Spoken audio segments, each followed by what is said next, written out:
The night was like a black shroud, suffocating any light that dared to pierce its veil.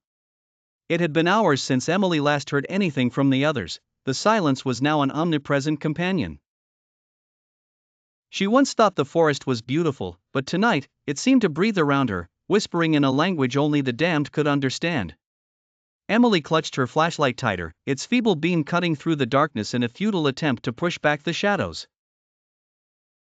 As she staggered deeper into the unknown, feeling the cold embrace of the night tighter around her, she found herself in front of an old, dilapidated mansion.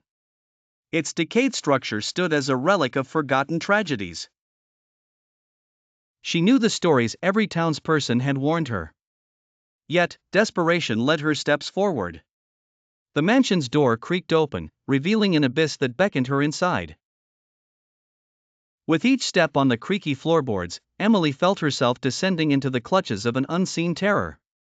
Suddenly, a low, guttural whisper echoed through the hall. "Emily!"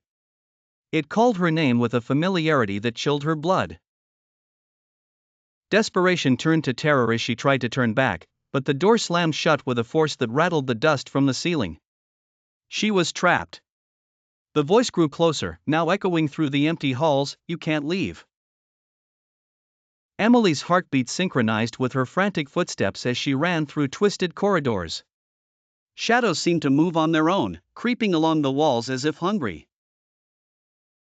She stumbled into a room filled with old portraits. The eyes of the long dead seemed to follow her every move.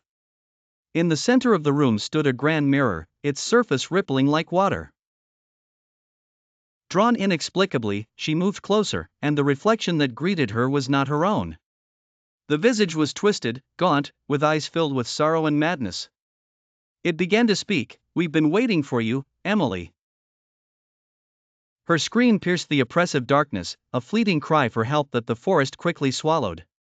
Emily was never seen again, but they say if you stand outside that old mansion on a moonless night, you can still hear her screams, woven into the very fabric of the night itself. The town speaks in hushed tones, passing the legend to those who dare to listen, warning them never to venture into the woods after dark, lest they be claimed by the whispers of the damned.